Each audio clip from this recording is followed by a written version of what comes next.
चांगले आरोग्य लाभल्याबद्दल पवित्र मरियेच्या आभारास्तव आणि 2 हेतू पवित्र मरियेच्या आभारास्तव या सर्व हेतूंसाठी ही मिसा अर्पण करण्यात येत आहे. पिता, पुत्र आणि पवित्र आत्मा यांच्या नावे आमेन. आपल्या प्रभू येशू ख्रिस्ताची कृपा, परमेश्वराची प्रीती व पवित्र आत्म्याचा सहवास तुम्हाला लाभो. आणि तुम्हाला सुद्धा. प्रिय बंधू आणि भगिनींनो, आज आपण असिसीकर संत फ्रान्सिस यांची स्मृती साजरी करीत आहोत. श्रीमंतीला नाकारून संत फ्रान्सिस यांनी गरिबी स्वीकारली व नम्रतेने ख्रिस्ताचे दर्शन आपणा सर्वांना घडवले. संत फ्रान्सिसप्रमाणे साधेपणाचे जीवन जगण्यास व त्याच्या भक्तिभावाचे अनुकरण करून ख्रिस्तमय जीवन जगण्यास आपणा सर्वांना सहाय्य लाभावे म्हणून या मिसा बलिदानात प्रार्थना करूया.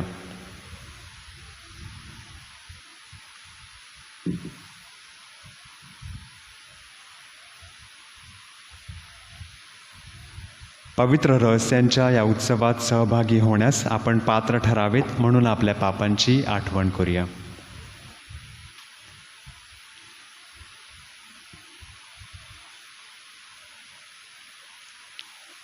सर्वजण एकत्र.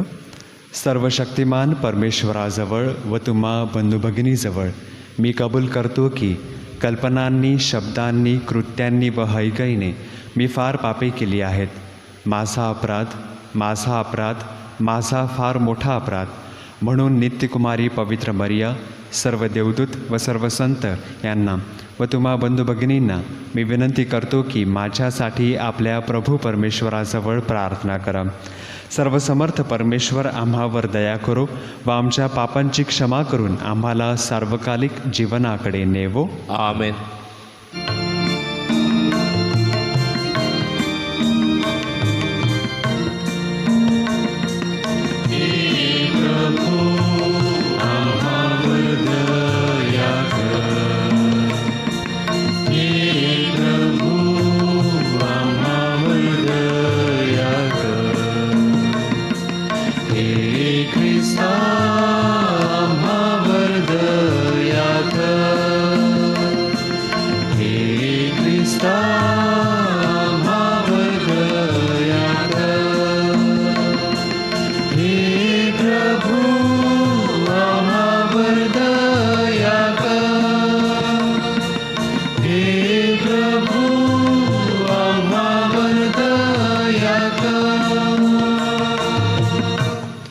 आपण प्रार्थना करूया.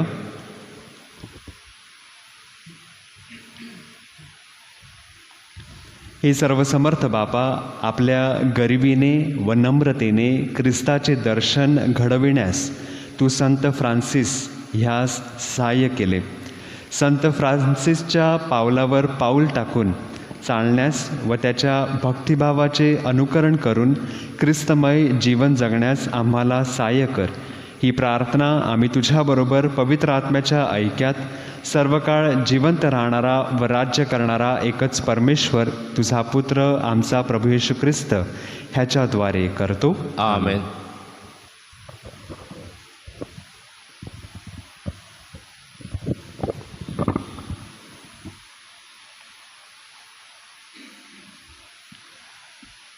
योनाच्या पुस्तकातून घेतलेले वाचन. अमितयाचा पुत्र योना याला परमेश्वराचे वचन प्राप्त झाले. उठ, त्या मोठ्या निनवे शहरात जा आणि त्याच्या विरुद्ध आवाज उठव, कारण त्यांची दुष्टाई माझ्यासमोर आली आहे. पण परमेश्वराच्या दृष्टीआड व्हावे म्हणून योना तार्शिशास पळून जाण्यास निघाला. तो याफो येथे गेला. तेथे त्याला तार्शिशास जाणारे जहाज आढळले. त्याने त्याचे प्रवास भाडे दिले आणि परमेश्वराच्या दृष्टीआड व्हावे म्हणून त्यांच्याबरोबर तार्शिशास निघून जावयासाठी तो जहाजात जाऊन बसला. तेव्हा परमेश्वरानं समुद्रात भयंकर वारा सोडला आणि समुद्रात असे मोठे तुफान झाले की जहाज फुटण्याच्या बेतात आले. खलाशी घाबरले आणि आपापल्या दैवताचा धावा करू लागले. मग त्यांनी जहाज हलके करण्यासाठी त्यातील माल समुद्रात फेकून दिला. योना तर जहाजाच्या तळाशी जाऊन गाढ झोप घेत पडला होता. तेव्हा जहाजाचा कप्तान त्याच्याजवळ येऊन म्हणाला, अरे झोप घेत काय पडलास? उठ, आपला देवाचा धावा कर. न जाणो तो देव आपल्याकडे लक्ष देईल, म्हणजे आपला नाश होणार नाही. त्यांनी एकमेकास म्हटले, चला आपण चिठ्ठ्या टाकू, म्हणजे कोणामुळे हे संकट आपणावर ओढवले हे आपणास कळेल. त्यांनी चिठ्ठ्या टाकल्या. तेव्हा योनाच्या नावाची चिठ्ठी निघाली.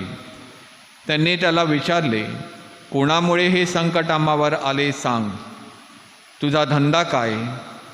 तू आलास कुठून? तुझा देश कोणता? तू कोणत्या लोकांपैकी आहेस? तो त्यास म्हणाला, मी इब्री आहे. ज्या स्वर्गाच्या देवानं समुद्र आणि कोरडी भूमी निर्माण केली त्या परमेश्वराचा मी उपासक आहे. तेव्हा त्या माणसास अत्यंत भीती वाटली. ते त्याला म्हणाले, तू हे काय केलेस? तो परमेश्वरासमोरून पळून चाललेला आहे हे त्यास कळले, कारण त्याने त्यास तसे सांगितले होते. ते त्याला विचारू लागले की समुद्र आमच्यासाठी शांत व्हावा म्हणून आम्ही तुझे काय करावे? समुद्र तर अधिकाधिक खवळत होता. तो त्यास म्हणाला, मला उचलून समुद्रात फेकून द्या, म्हणजे तुमच्यासाठी समुद्र शांत होईल, कारण माझ्यामुळे हे मोठे वादळ तुम्हावर उठले आहे, हे मला पक्के ठाऊक आहे. जहाज किनाऱ्याला लावावे म्हणून ती माणसे वल्ली मारून मारून थकली, पण त्यास ते साधेना, कारण समुद्र त्यांच्यावर अधिकाधिक खवळत चालला होता. तेव्हा ते परमेश्वराचा धावा करून म्हणाले, हे परमेश्वरा, आम्ही तुला विनंती करतो की या माणसामुळे आम्हाला मारू नकोस आणि निर्दोष जीव घेतल्याचा दोष आम्हावर लावू नकोस, कारण तू परमेश्वर आहेस, तुला इष्ट ते तू करतोस. मग त्यांनी योनाला धरून समुद्रात फेकून दिले. तेव्हा समुद्र खवळावयाचा थांबला. त्या माणसास तर परमेश्वराचे फार भय वाटलं. त्यांनी परमेश्वराला यज्ञ केला आणि नवसेही केले.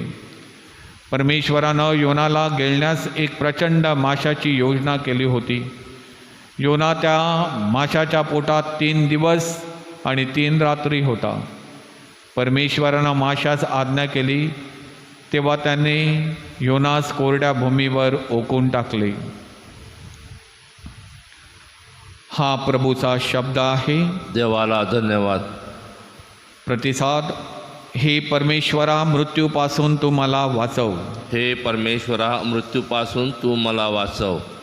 मी आपल्या संकटावस्थेत परमेश्वराचा धावा केला, तेव्हा त्याने माझे ऐकले. अधोलोकाच्या उदरातून मी आरोळी केली, तेव्हा तू माझा शब्द ऐकलास. प्रतिसाद. हे परमेश्वरा, मृत्यूपासून तू मला वाचव. तू मला डोहात समुद्राच्या पोटात टाकलेस. प्रवाहाने मला व्यापले. तुझ्या सर्व लाटा आणि कल्लोल माझ्यावरून गेले. प्रतिसाद. हे परमेश्वरा, मृत्यूपासून तू मला वाचव. मी म्हणालो, तुझ्या दृष्टीसमोरून तू मला दूर केले आहेस. तुझ्या पवित्र मंदिराकडे मी दृष्टी लावू शकेन काय? प्रतिसाद. हे परमेश्वरा, मृत्यूपासून तू मला वाचव. मी अगदी हताश झालो. तेव्हा मी आपले चित्त पुन्हा देवाकडे लावले आणि माझी प्रार्थना तुझ्या पवित्र मंदिरात तुझ्याजवळ पोचली. प्रतिसाद. हे परमेश्वरा, मृत्यूपासून तू मला वाचव.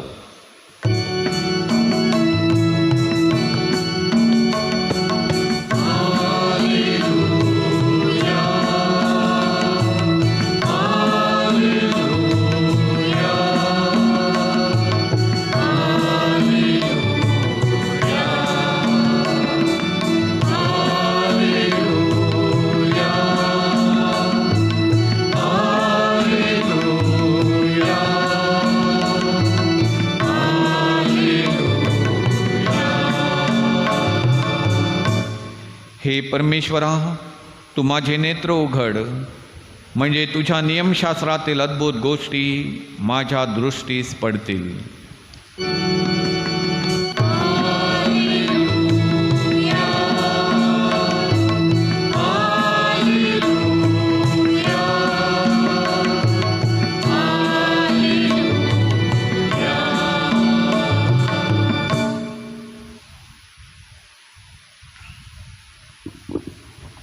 प्रभू तुम्हा बरोबर असो. आणि तुम्हा बरोबर सुद्धा. संत लूकच्या शुभवर्तमानामधून घेतलेले वाचन. हे प्रभू तुझा गौरव असो. कोणी एक शास्त्री उभा राहिला आणि येशूची परीक्षा पाहण्याकरता म्हणाला, गुरुजी, काय केल्याने मला सार्वकालिक जीवन हे वतन मिळेल? त्यांना त्याला म्हटले, नियमशास्त्रात काय लिहिलं आहे? तुझ्या वाचनात काय आलं आहे? त्याने उत्तर दिले, तू आपला देव परमेश्वर ह्यावर संपूर्ण मनाने, संपूर्ण जीवाने, संपूर्ण शक्तीने आणि संपूर्ण बुद्धीने प्रीती कर, आणि जशी आपणावर तशी आपल्या शेजाऱ्यावर प्रीती कर. त्याने त्याला म्हटले, ठीक उत्तर दिलेस, हेच कर म्हणजे तू जगशील. परंतु स्वतःच नीतिमान ठरवून घ्यावी अशी इच्छा धरून तो येशूला म्हणाला, पण माझा शेजारी कोण? येशूने उत्तर दिले, एक मनुष्य येरुशलेमहून खाली यहुरात जात असताना लुटारांच्या हाती सापडला. त्याने त्याचे कपडे काढून घेऊन त्याला मारही दिला आणि त्याला अर्धमेला टाकून ते निघून गेले. मग एक याजक सहज त्या वाटेने खाली जात होता. तो त्याला पाहून दुसऱ्या बाजूनं चालता झाला. तसाच एक लेवीही त्या ठिकाणी आला आणि त्याला पाहून दुसऱ्या बाजूने चालता झाला. मग एक शोमरोनी त्या वाटेने चालला असता तो होता तेथे आला आणि त्याला पाहून त्यास त्याचा कळवळ आला. त्याने जवळ जाऊन त्याच्या जखमास तेल आणि द्राक्षरस लावून त्या बांधल्या आणि त्याला आपल्या जनावर बसवून उतारशाळेत आणली आणि त्याची काळजी घेतली. दुसऱ्या दिवशी त्याने 2 रुपये काढून उतारशाळेच्या रक्षकाला देऊन म्हटले, ह्याची काळजी घ्या आणि ह्यापेक्षा जे काही अधिक खर्चाल ते मी परत आल्यावर तुम्हाला देईन. तर लुटारूंच्या हाती सापडलेल्या माणसाचा शेजारी ह्या तिघापैकी तुझ्या मते कोण झाला?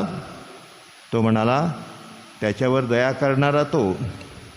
येशूने त्याला म्हटले, जा आणि तूही तसेच कर. प्रभूचे हे शुभवर्तमान. हे ख्रिस्ता तुझी स्तुती असो.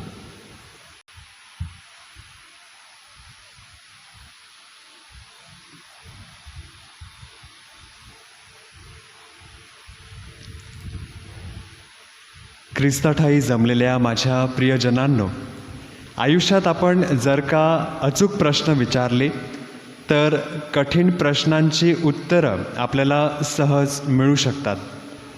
शुभवर्तमानातील शास्त्री आज प्रभू ख्रिस्ताला सुंदर असा आशेने भरलेला प्रश्न विचारतो. तो विचारताना तो म्हणतो, गुरुजी, काय केल्याने मला सार्वकालिक जीवनाचे वतन मिळेल? ख्रिस्त या प्रश्नाला सरसकट उत्तर देत नाही. उलट तो देखील 2 उत्कृष्ट प्रश्न विचारतो. तो विचारतो, नियमशास्त्रात काय लिहिले आहे आणि तुझ्या वाचनात काय आले आहे? तर बंधू भगिनींनो, आतापर्यंत शुभवर्तमानात आपल्याकडे 3 प्रश्न आहेत, परंतु उत्तर एकाचे देखील नाही. परंतु शास्त्राने विचारलेल्या प्रश्नाचं उत्तर मात्र नियमशास्त्रात आहे, याचे संकेत ख्रिस्ताने दिलेले आहेत. शास्त्री ख्रिस्ताची परीक्षा घेत होता, पण ख्रिस्त त्याला असलेलं ज्ञान पारखत होता आणि त्याला नियमशास्त्राबद्दल चांगली ओळख होती, कारण ख्रिस्ताने विचारलेल्या दोन्ही प्रश्नांना तो जुन्या करारातील अनुवाद आणि गणना या 2 पुस्तकातील शिकवण एकवटून उत्तर देतो की तू आपला देव परमेश्वर याच्यावर संपूर्ण मनाने, संपूर्ण जीवाने, संपूर्ण शक्तीने आणि संपूर्ण बुद्धीने प्रीती कर, आणि जशी आपणावर तशी आपल्या शेजाऱ्यावर प्रीती कर. आणि ख्रिस्त त्याच्या या उत्तराशी संतुष्ट होऊन म्हणतो, ठीक उत्तर, हेच कर म्हणजे सार्वकालिक जीवनात तुला प्रवेश मिळेल. पण इतक्यापर्यंत हा प्रश्न सुटत नाही. पुढे जाऊन शास्त्री स्वतःला नीतिमान ठरवून घ्यावे अशा इच्छेने तो येशूला म्हणतो, पण माझा शेजारी कोण? हा प्रश्न तो विचारतो कारण त्याच्या मनात त्या संदर्भात काही संभ्रम आहे म्हणून नव्हे. कारण प्रत्येक यहुदी माणसासाठी दुसरा यहुदी व्यक्ती हा त्याचा शेजारी आहे हे अगदी स्पष्ट होते. आणि ख्रिस्तसुद्धा या त्याच्या चुकीच्या समजुतीला दुजोरा देईल अशी त्याची अपेक्षा होती. आणि म्हणून ओवी 29 सांगते की स्वतःच नीतिमान ठरवून घ्यावे म्हणून हा प्रश्न विचारण्यात आला होता. आणि या प्रश्नाला ख्रिस्त चांगल्या शमरोण्याच्या दाखल्याद्वारे उत्तर देतो आणि आपणा सर्वांना हे स्पष्ट करून देतो की प्रत्येक व्यक्ती जी अडचणीत आहे, आपल्या डोळ्यापुढे मदतीसाठी तडफडत आहे, ज्या व्यक्तीच्या डोळ्यामध्ये दुःखाचे अश्रू आपल्याला स्पष्ट दिसत आहेत, अशी प्रत्येक व्यक्ती आपला शेजारी आहे. या महामारीच्या काळात आपल्यापैकी अनेकांनी मदतीचे हात गरजवंतांसाठी पुढे केले. त्यांच्या आजारपणात त्यांना आपण साथ दिली. आर्थिक मदत, भोजन पुरविणे, ऑक्सिजन सिलेंडर उपलब्ध करून देणे, औषधी उपलब्ध करून देणे, दुःखितांचे सांत्वन करणे, आजारांसाठी प्रार्थना करणे, अशा विविध मार्गांनी आपण देखील गरजवंतांमध्ये तडफडत असलेला ख्रिस्त पाहिला व उत्तम शमरोण्याप्रमाणे इतरांच्या मदतीला आपण धावून गेलो. संत फ्रान्सिस यांचा जीवनासाठी एक सुंदर असा मंत्र होता. तो असा: जे करणे गरजेचे आहे ते करण्यापासून सुरुवात करा. नंतर जे तुम्हाला शक्य आहे ते करण्याकडे लक्ष केंद्रित करा. आणि अचानकपणे तुम्हास ही जाणीव होईल की तुम्ही जे अशक्य आहे, जे खूप कठीण आहे, ते तुम्ही करायला लागलेले आहात. आणि म्हणून खालील 5 गोष्टींवर येत्या काळात वाढण्यासाठी परमेश्वराकडे संत फ्रान्सिसच्या मध्यस्थीने प्रार्थना करूया. सर्वप्रथम साधी जीवनशैली ठेवून परमेश्वरावर अवलंबून जीवन जगणे. दुसरं म्हणजे शेजाऱ्यावर स्वतःसारखे प्रेम करणे. तिसरं म्हणजे ख्रिस्ताविषयी सुवार्ता इतरांबरोबर वाटणे. चौथा आहे पवित्र गोष्टींविषयी आदरभाव निर्माण करणे. आणि 5वं म्हणजे आपलं परमेश्वराबरोबरचं वैयक्तिक नातं आणि वैयक्तिक प्रार्थना यामध्ये पुनरुज्जीवन घडवून आणणे. या 5 पैकी अतिशय आवश्यक असलेल्या एका गोष्टीने सुरुवात आपण करूया आणि लवकरच तुम्ही बघाल की जे अशक्य ते आपल्या हातून घडत आहे.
बंधू भगिनींनो, आपले हे बलिदान सर्वसमर्थ पित्याला मान्य व्हावे म्हणून प्रार्थना करा.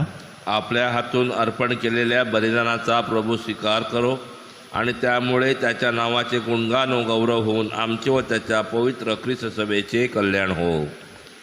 हे प्रभो, संत फ्रान्सिसने आपल्या जीवनात ज्वलंत प्रेमाने क्रूसाचा अंगीकार केला. आजच्या या दानांचा स्वीकार कर व क्रूसाचे रहस्य साजरे करावयास आम्हाला पात्र बनव. ही प्रार्थना आम्ही प्रभू येशूच्या नावाने करतो. आमेन. प्रभू तुम्हा बरोबर असो. आणि तुम्हा बरोबर सुद्धा. तुमचे अंतःकरण प्रभूकडे लावा. आम्ही ती लावली आहेत. प्रभू आमचा परमेश्वर याचे आभार मानूया. ते योग्य व रास्त आहे.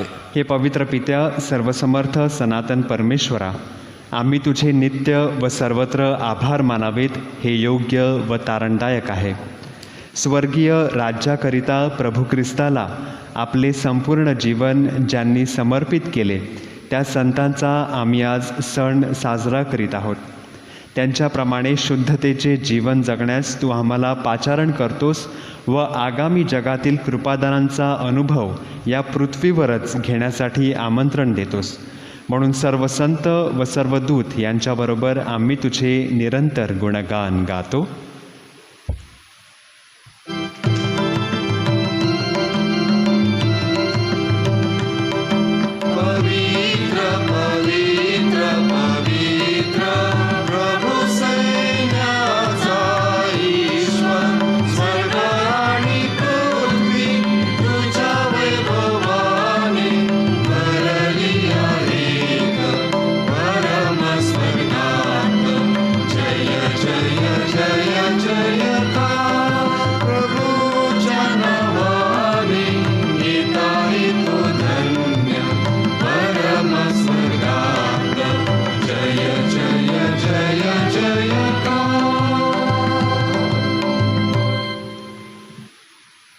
हे स्वर्गीय पित्या, तू खरोखर पवित्र आहेस.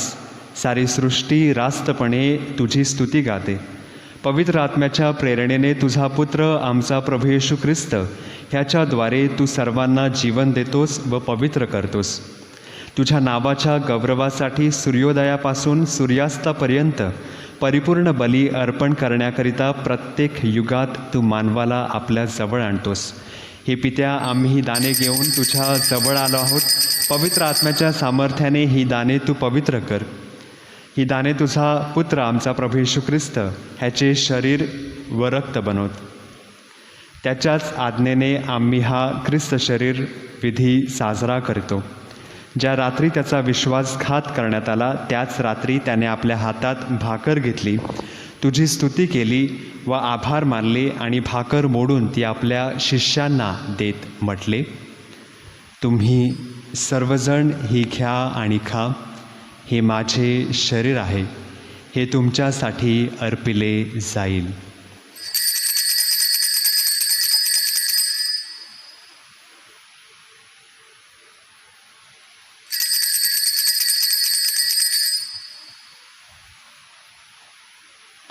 भोजन झाल्यानंतर त्याने प्याला घेतला, पुन्हा तुझी स्तुती केली व आभार मानले आणि तो प्याला आपल्या शिष्यांना देत म्हटले, तुम्ही सर्वजण हा घ्या व ह्यामधून प्या.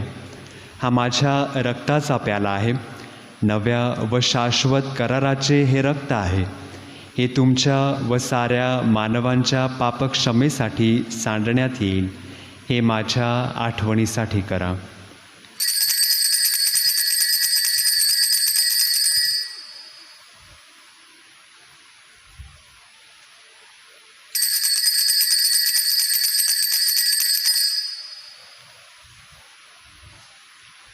श्रद्धेच्या रहस्याचा आपण जयघोष करूया.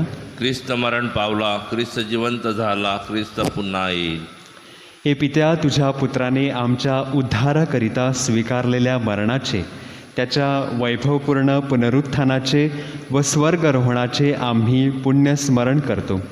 तो पुन्हा येईल तेव्हा त्याच्या स्वागतासाठी आम्ही तयार राहतो व तुझ्या आभारासाठी हा पवित्र व जिवंत बली तुला अर्पण करतो. तुझ्या ख्रिस्त सभेच्या या बलिदानावर तू आपली कृपादृष्टी वळव.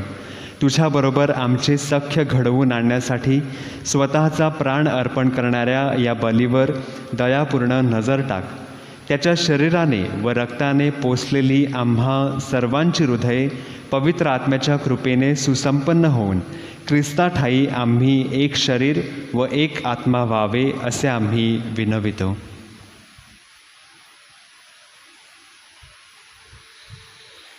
तुझ्या चरणी शाश्वत दान म्हणून तो आम्हा सर्वांचे तुला अर्पण करू. आम्हासाठी सतत मध्यस्थी करणाऱ्या देव माता धन्य कुमारी मरिया, तिचा पती संत योसेफ, तुझे पवित्र प्रेषित विजयी रक्तसाक्षी असिसीचा संत फ्रान्सिस व संत यांच्याबरोबर आम्हा सर्वात स्वर्गीय सुखाचे वारसदार करू.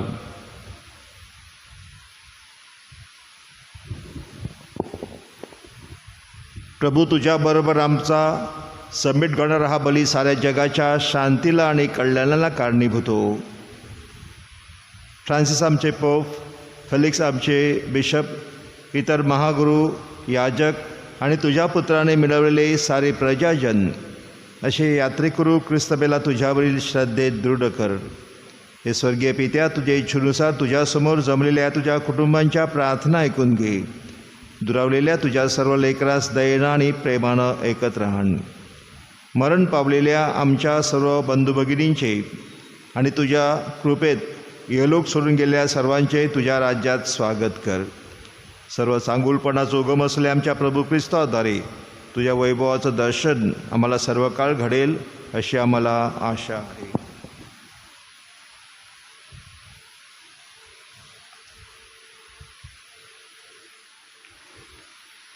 ख्रिस्ताद्वारे, ख्रिस्तासह, ख्रिस्ताठायी पवित्र आत्म्याच्या ऐक्यात हे सर्वसमर्थ पित्या, तुझा सन्मान व गौरव सदा सर्वदा होवो. आमेन.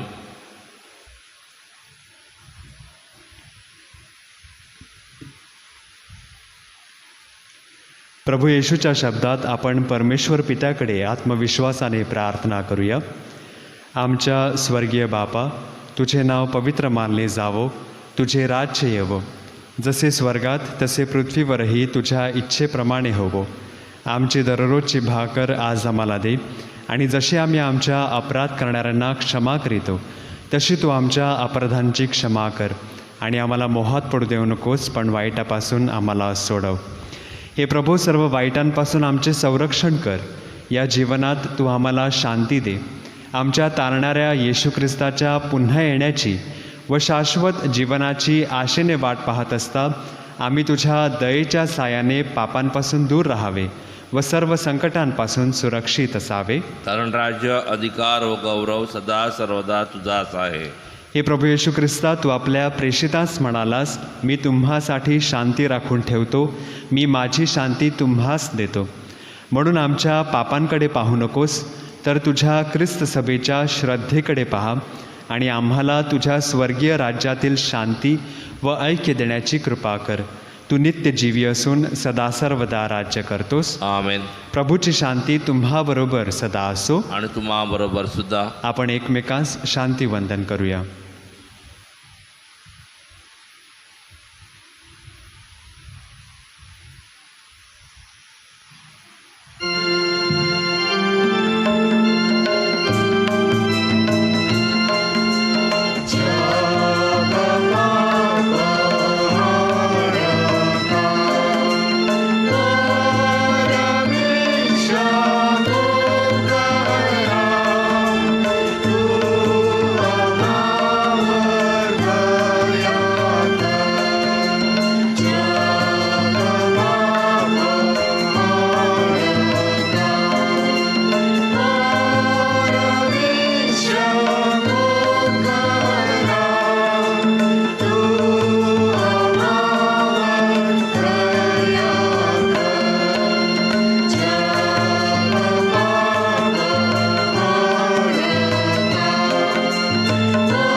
जगाची पापे दूर करणारे हे देवाचे कोकरू पहा, याच्या भोजनास बोलावण्यात आलेले सर्व धन्य.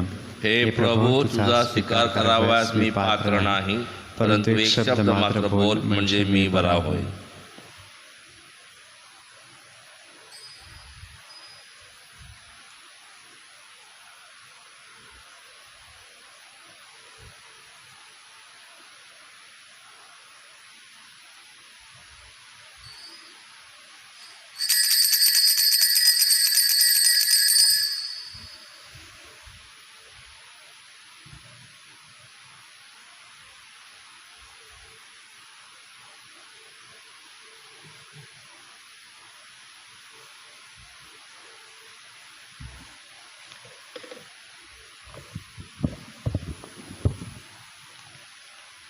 माझ्या प्रिय येशू, तू अल्तारावरील पवित्र साक्रामेंतात जातीने हजर असतोस, ह्यावर माझी नितांत श्रद्धा आहे.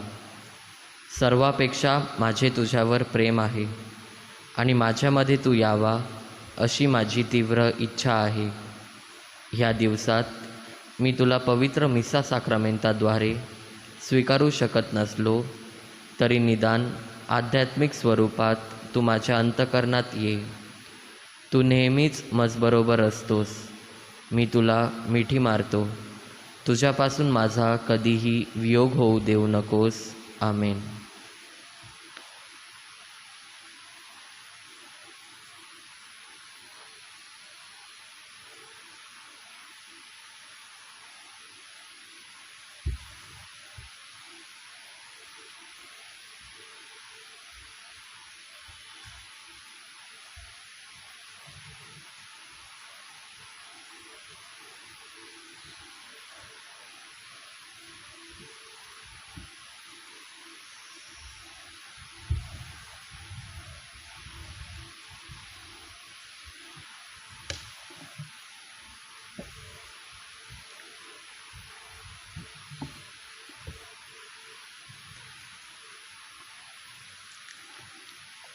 अंतःकरणाचे गरीब ते धन्य, स्वर्गाचे राज्य त्यांचे आहे. आपण प्रार्थना करूया.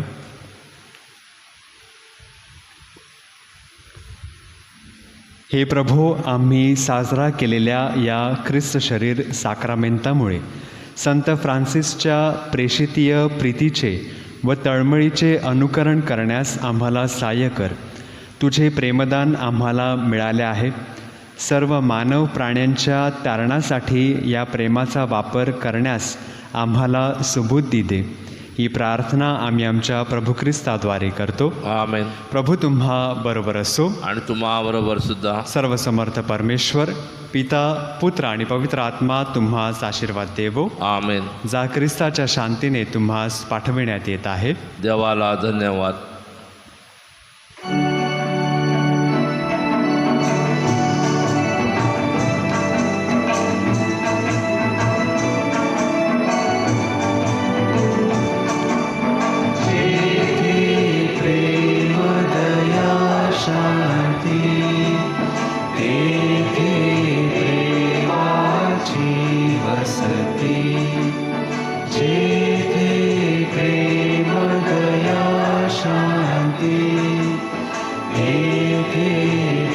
देवाची वसती